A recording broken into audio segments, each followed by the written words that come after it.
Épisode 14. Épisode 14, nous revoilà. Bonjour Elodie. Bonjour Eric et bonjour à tous. Et nous revoilà pour un nouvel épisode de notre magique podcast. Oui, Et notre là, balado. Notre balado. Et là, on va partir sur un nouvel environnement. On va essayer en quelques mots, on va essayer de faire ça en 18 minutes, 19 minutes. Oui, pas plus, pas moins. On va évoquer l'hypnose. Un sacré sujet. Un sacré sujet. Alors on repart pour une thématique particulière qui génère beaucoup de croyances, on le sait, pour lesquelles vous nous avez déjà questionné et qui est un outil qu'on utilise également. Donc on va essayer de vous en parler le plus clairement possible. Exactement, c'est l'enjeu, c'est ça, c'est de vous présenter ce qu'est l'hypnose, ce que n'est pas l'hypnose. Oui. Ainsi que les différents styles, les différentes formes d'hypnose. Exactement. Et on a plein de choses à partager avec vous. D'ailleurs, on va commencer peut-être par une petite définition de l'hypnose. Mais c'est quoi donc l'hypnose ? Mais qu'est-ce que c'est donc ?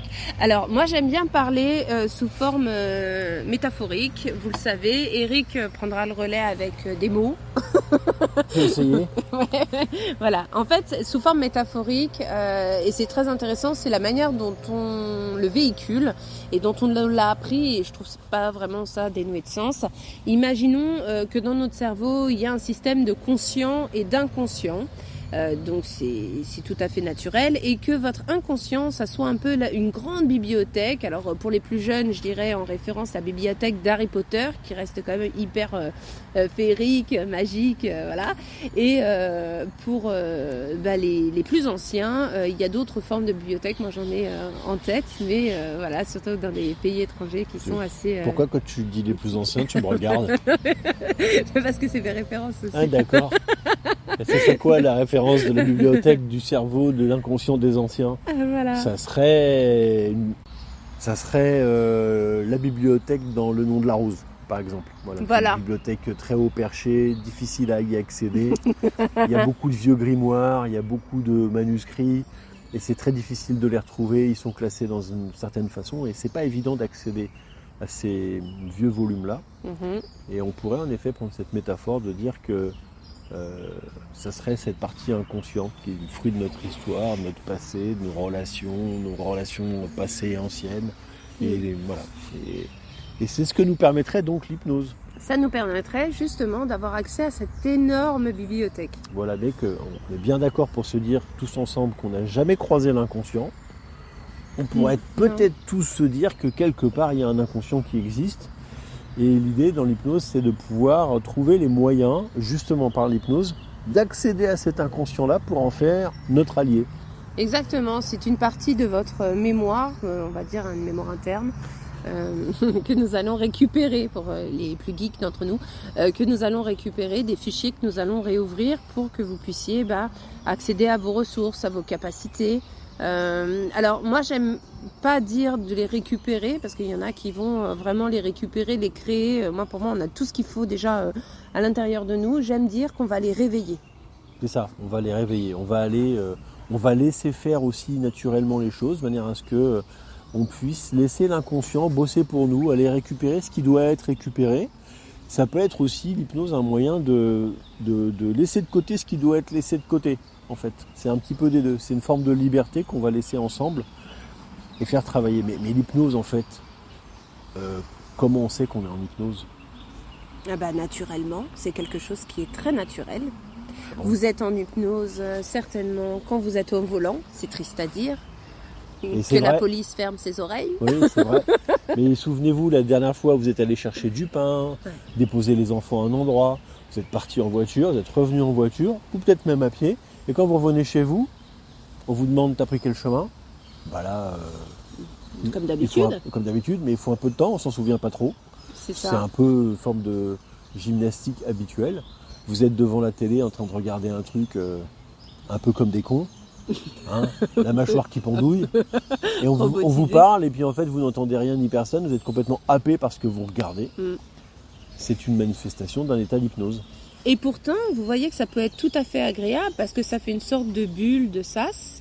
Et donc on en parlait, certains vont vous dire que vous êtes dans des états de conscience modifiés, d'autres vont vous dire que vous êtes dans des états de conscience amplifiés. Nous, on préfère dire qu'on est dans des états de conscience amplifiés. Pourquoi ?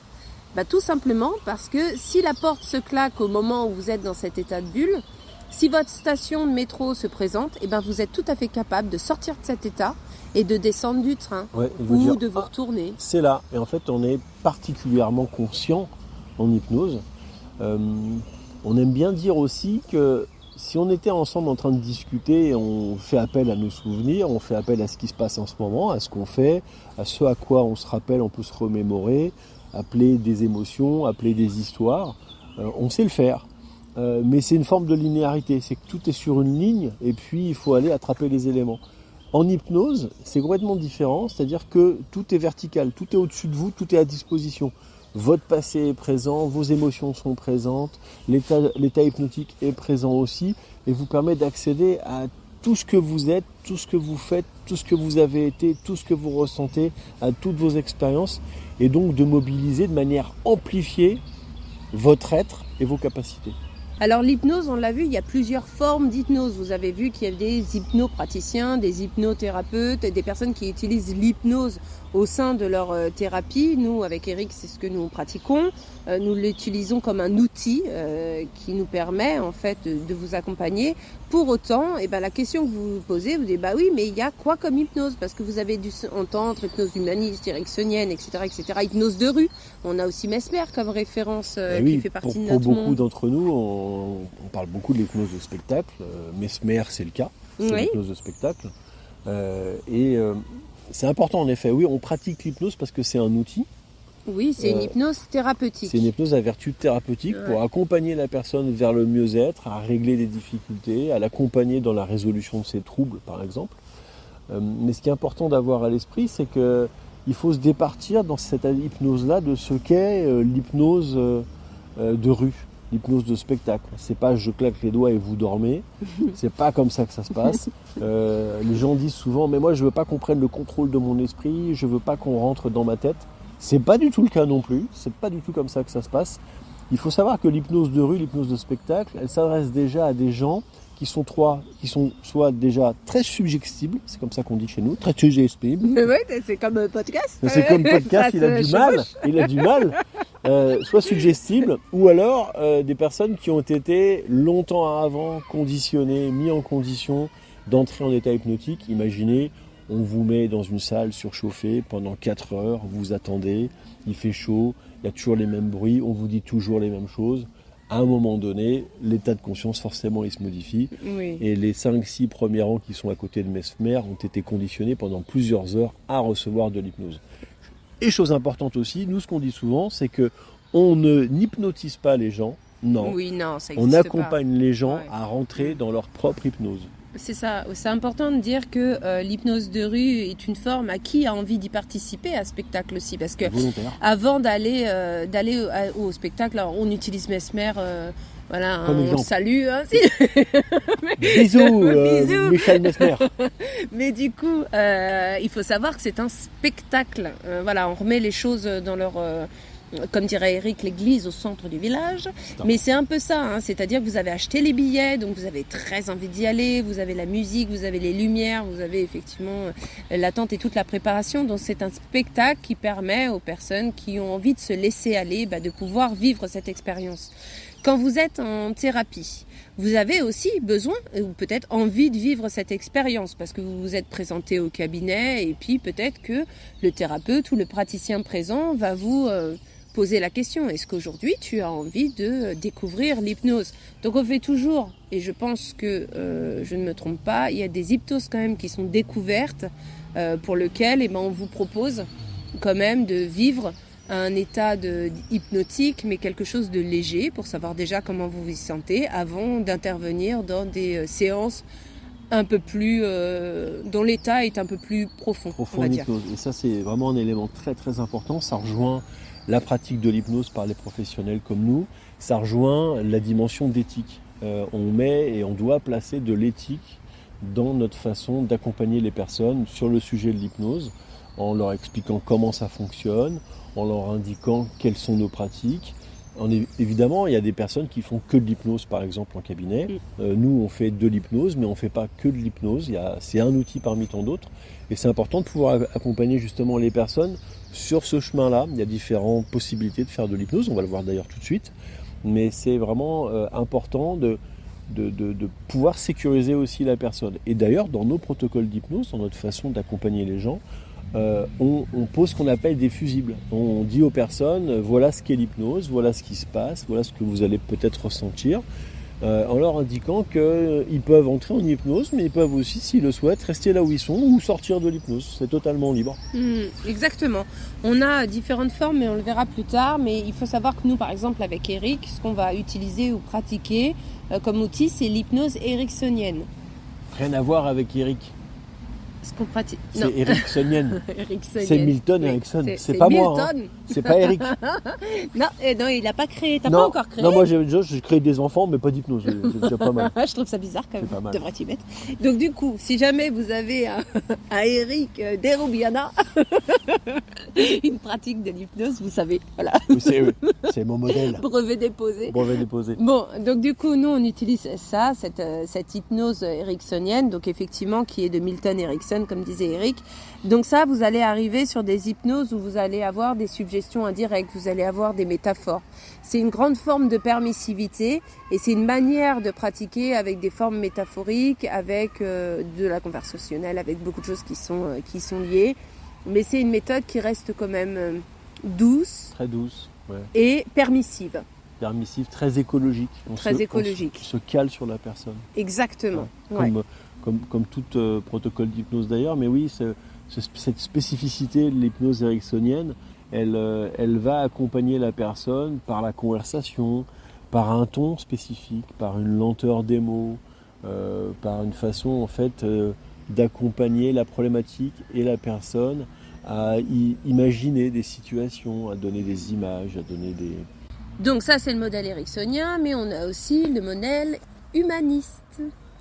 Alors l'humanisme c'est quoi ? C'est toujours une forme d'hypnose, on est toujours dedans, mais on va un peu plus s'axer sur l'automatisation de la personne, on va s'axer sur ses schémas, on va s'axer sur sa conscience. Voilà, c'est une forme d'hypnose qui je pense est un peu plus légère. Et qui a un autre angle d'approche. C'est ça, l'angle et la stratégie est différente, c'est qu'on va un peu raccrocher la personne à ce qu'elle est, elle pour elle dans le monde, elle la raccrocher à ce à quoi c'est important pour elle, ce à quoi elle met du sens.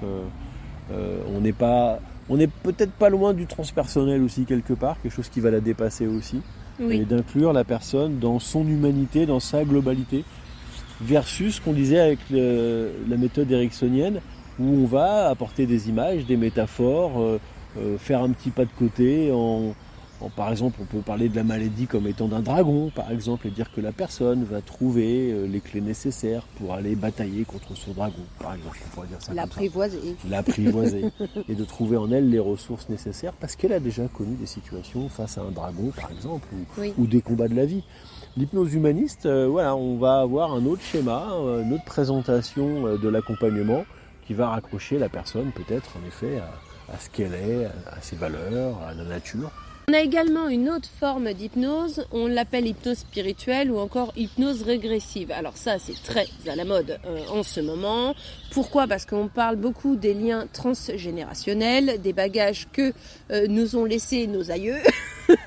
Et qu'on porte dans notre petit sac à dos. Que l'on porte, on précise avec Eric, et qu'on a le choix de déposer à nos pieds. C'est ça. Voilà. Qu'on porte consciemment ou inconsciemment. Ou inconsciemment. Donc ça c'est très en vogue. Attention à l'hypnose régressive qui est très bonne et très efficace. Pour le faire c'est pareil, c'est des séances qui sont un peu plus longues et sur lesquelles vous allez aller voir vos liens en fait avec vos ascendants. Voilà, vous allez contacter ceux qui vous ont précédés. Ouais. Il ne s'agit pas de médiumnité, c'est pas ça du tout, mais c'est d'aller chercher en vous ce qui peut être la trace de souvenirs laissés par vos parents, par vos grands-parents, par les histoires familiales, par tout ce qui a fait l'histoire de ceux qui vous ont accompagné sur le chemin de la vie et qui étaient peut-être là antérieurement aussi. Oui, alors c'est intéressant parce que on s'en sert un peu partout de l'hypnose régressive, un peu tout le temps, même nous, Eric, on peut s'en servir par exemple pour pas simplement pour aller fouiller dans le passé parce que c'est drôle et qu'on a envie de vivre l'expérience et qu'on a l'impression que c'est le parc Astérix. On n'est pas là-dedans, mais par exemple, on peut s'en servir avec Eric quand on a une opération, quelqu'un qui va se faire opérer, qui a peur de cette opération, et on se rend compte qu'effectivement, en remontant dans les générations, il y a eu des difficultés déjà vécues à cet endroit par ses ancêtres. Donc effectivement, ça se crée, en fait, ça s'imprègne dans les mémoires, et c'est ces mémoires-là qu'on est en train de, je dirais pas débloquer, mais qu'on est en train d'apaiser pour que l'opération soit vécue comme quelque chose de beaucoup plus doux.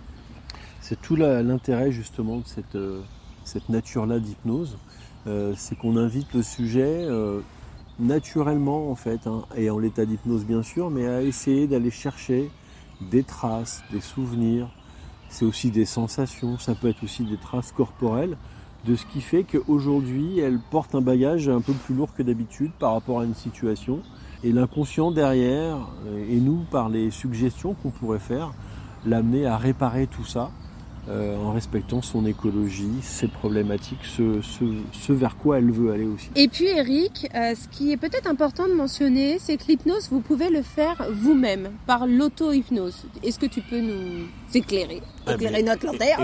Éclairons. Outre ce qu'on fait nous-mêmes en cabinet à accompagner nos clients en hypnose, on peut aussi leur proposer de les inviter à travailler leur propre hypnose, c'est-à-dire de les faire travailler, de leur expliquer comment ils peuvent eux-mêmes et auprès d'eux induire leur propre état hypnotique par des exercices, par des modalités d'induction de leur état hypnotique vers lesquelles on les accompagne, quelque part on leur explique et on les forme, de manière à ce que chez eux et en autonomie, ils puissent eux-mêmes induire pour eux un état hypnotique qui leur permet de travailler, par exemple ce qu'on a évoqué nous-mêmes en séance avec eux, ou même de les accompagner à voir les choses différemment pour essayer de trouver des ressources différentes. Ça peut être le cas par exemple d'artistes qui ont besoin par moment d'ouvrir un peu plus le champ des possibles. Et donc on va les faire travailler sur des protocoles spécifiques qui va les mettre en état d'hypnose où ils vont venir mobiliser toute leur capacité créative, toute leur capacité de recherche, d'ouverture vers le champ des possibles pour ce qui pourrait leur permettre eux d'ouvrir la voie de la création et donc de s'améliorer, d'optimiser ce qu'ils savent déjà faire, mais de le faire un petit peu plus différemment et de manière un peu plus puissante. Donc ça, c'était pour l'auto-hypnose. C'est très important que vous puissiez aussi de vous sentir libre de demander à votre thérapeute, à votre praticien qui vous apprennent, faire du travail en interséance d'auto-hypnose. On a aussi la possibilité d'enregistrer aussi des séances. Ouais, on enregistre des séances. Pour vous accompagner, parce que des fois l'auto-hypnose c'est un petit peu long, on va dire. Il y a un temps d'apprentissage. Pas toujours évident à mettre d'apprentissage. Voilà, donc le temps que vous saisissiez en fait tout le périmètre et que vous puissiez le faire tout seul, vous pouvez être accompagné. Donc sentez-vous libre de demander aux praticiens de pouvoir vous accompagner sur ce terrain-là. Ça, c'est les formes d'hypnose. Il y en a de nombreuses. On vous a mis les principales qui étaient à notre connaissance et puis les plus simples dans ce podcast-là. Maintenant, pourquoi on fait de l'hypnose ? Parce que c'est intéressant l'hypnose. L'idée, c'est pas de se dire qu'on a un créneau libre le dimanche entre 13h et 14h. C'est de se dire qu'on avance sur des problématiques. Alors Eric, sur quelles problématiques on peut avancer en hypnose ? C'est l'avantage de l'hypnose, c'est que c'est un outil qui est accessible. Souvent les personnes disent « Ah mais moi je ne suis pas hypnotisable, ah mais moi ça ne marche pas l'hypnose ». En fait non, ce n'est pas le cas. L'hypnose, ça sert à beaucoup de choses. Le tout est de savoir ce qu'on veut accompagner, et ça c'est le travail du praticien, d'identifier la problématique de la personne, et de pouvoir donc ajuster l'hypnose, les protocoles utilisés en fonction de la problématique rencontrée. D'une manière générale, on va trouver des clés par l'hypnose sur toutes les problématiques des troubles rencontrés par les personnes, que ce soit autour de l'anxiété, la dépression par exemple. C'est vraiment des modalités vraiment très intéressantes d'accompagnement, de manière à ce que la personne vive son anxiété, puisse aussi s'éloigner de sa dépression et de toutes les problématiques qui vont autour de ces troubles-là, de manière à réduire les symptômes, à apaiser l'anxiété et de faire qu'il y ait vraiment une profonde modification des schémas de pensée négatifs. Ça, c'est vraiment des schémas qui fonctionnent très très très très bien. Et d'ailleurs, on est souvent nous-mêmes praticiens, des fois même stupéfaits de l'effet auprès de nos clients. Plus prosaïquement, on les accompagne aussi à traiter leurs propres phobies, leurs peurs. Ça pose absolument aucune difficulté. On les amène en fait dans un... Justement, et c'est l'avantage, par exemple, prenez quelqu'un qui est phobique, vous lui présentez un rat, il ne supporte pas les rats. Nous, on est au bois de Vincennes et on a vu passer 2 rats. Je peux vous garantir qu'on n'est pas phobique. Parce que le phobique, il court. Il voit la queue du rat, il voit la petite oreille, le petit poil, il part en courant. Et l'état de conscience modifié, justement, accompagné par l'hypnose, permet d'approcher la personne, de faire approcher la personne par certaines façons, d'une certaine clé, de manière à ce que la personne, au fur et à mesure, puisse se confronter à ses propres phobies. Donc on utilise aussi pour les phobies, pour les peurs, mais aussi pour les troubles du sommeil, par exemple. Mais c'est un excellent moyen aussi, et je vais passer la parole à Elodie, parce que c'est un sujet qu'elle connaît bien, c'est aussi pour la gestion de la douleur. Oh oui, alors c'est un sujet que j'aime beaucoup et pour lequel j'accompagne de nombreux clients. La gestion de la douleur, alors on peut parler de douleur chronique, on peut parler simplement de douleur après post-opératoire. Donc ces formes-là, elles sont assez intéressantes parce que ça vous permet, alors pas de soigner votre douleur, on n'est pas dans la guérison, ça c'est les médecins qui s'en occupent avec ce qu'ils ont à leur portée, puis surtout ce qui est adapté à vous à l'instant T, mais on va vous donner une autre perception en fait de cette douleur, c'est-à-dire de l'apprivoiser, de la regarder autrement et de pouvoir lui sourire, parce que parfois on est pris de douleur et c'est vraiment assez compliqué à gérer, et ça vous permet de la regarder autrement et de l'apprivoiser. Donc la gestion de la douleur en hypnose, elle est ultra efficace, c'est quelque chose qui fonctionne vraiment très bien pour les patients et qui apaise énormément leurs mots, M-A-U-X. Exactement. Voilà. Donc voilà, ça c'est très important. Ce sur quoi aussi on travaille avec Eric, il va vous en parler, c'est tout également les peurs. Donc on parlait tout à l'heure phobie, anxiété, etc. Mais pour aller à des rendez-vous médicaux, les personnes qui ont extrêmement peur de se rendre au rendez-vous auprès d'un dentiste, qu'est-ce qui pourrait faire peur? Anesthésie. Voilà, tous ces rendez-vous-là, c'est des rendez-vous aussi qu'on prend en charge, pour lesquels nous nous occupons des patients pour apaiser à la veille d'une opération. Voilà, nous avons cette clientèle-là aussi, et c'est hyper intéressant de leur donner une autre perception de leur peur, de leur douleur, de leur angoisse, et de les apaiser sur ces thématiques-là. Et on les accompagne justement à dompter leur peur. En aucune manière on enlève la peur, en aucune manière on enlève l'anxiété, ni la douleur. Tout ceci sont les conséquences de la perception par la personne, par son vécu et ce qu'elle est.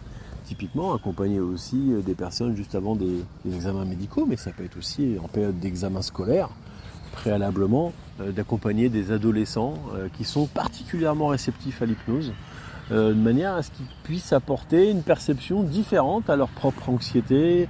On rencontre beaucoup les situations d'anxiété de réussite, préalablement aux examens, et de se rendre compte que finalement ils vont à leur examen. Alors il y a toujours un petit stress, oui, mais il n'est pas paralysant. Non, il est gérable, géré. Et géré, exactement. Et c'est là où on en parlait tout à l'heure, d'où l'importance aussi de l'auto-hypnose, parce qu'ils peuvent parfaitement le mettre en place le jour J. Ils peuvent sortir leur petite mallette boîte à outils et ressortir toutes les ressources supplémentaires qu'ils auront pu acquérir avec nous au travers de l'hypnose et de l'auto-hypnose. Alors l'hypnose, on s'en sert pour beaucoup de choses. On va permettre, il y a aussi l'arrêt du tabac pour certains qui vont pouvoir vous suivre. Je vous vois venir, la gestion du poids, oui, ça peut fonctionner à l'hypnose.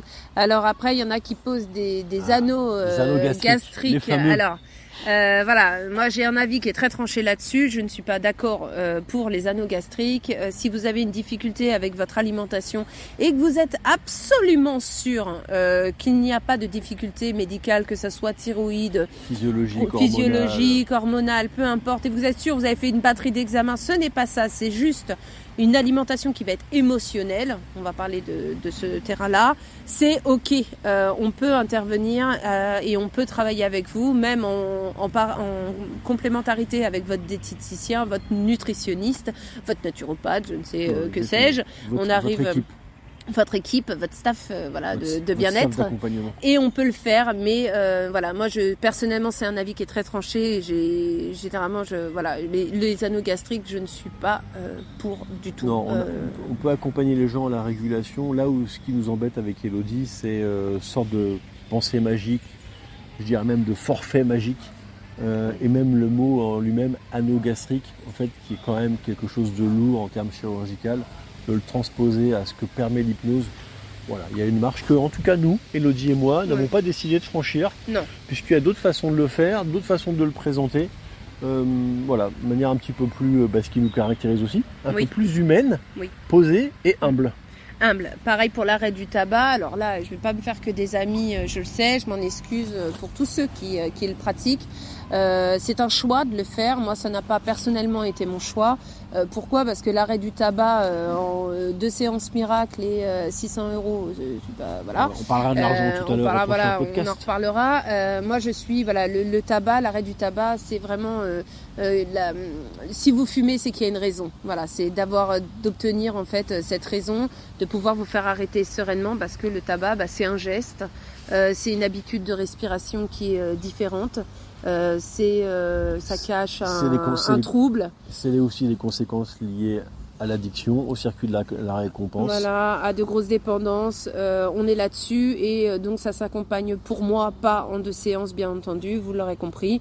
Et l'important, c'est que si demain il y a un choc, un trauma qui revient à vous, que vous sachiez le gérer sans ressauter sur la première cigarette venue au bout de 10 ans d'arrêt. Voilà, ce qu'on a l'habitude de dire, c'est que l'accompagnement au tabac et à l'arrêt du tabac, ça peut se faire. Les méthodes miracles, si il y en a et qu'elles marchent, ok, mais voilà, c'est plus compliqué que ça. Il y a la personne, il y a depuis quand elle fume, qu'est-ce qu'elle fume, depuis combien de temps elle fume, et donc il y a vraiment un schéma derrière, addictif aussi, qui peut se planquer et qui s'accompagne de manière large et holistique. 27 minutes. Oh, on vous a retenu. On vous a retenu. Peut-être que ça fera 27 minutes ou un peu moins si au montage il y a des choses qui sautent. Mais on va certainement couper tous nos E, A, O, I, Y. Voilà, écoutez, on espère en tout cas que ce podcast sur l'hypnose vous aura intéressé, aura permis de vous éclairer un peu plus et répondre à certaines de vos questions si vous en aviez. Nous, on s'est vraiment amusé à le faire. Si vous avez toujours envie de nous rejoindre, parce que nous avons des spectateurs silencieux, donc si vous avez vraiment envie de nous rejoindre, vous pouvez le faire. Notre adresse est sacado-podcast@gmail.com.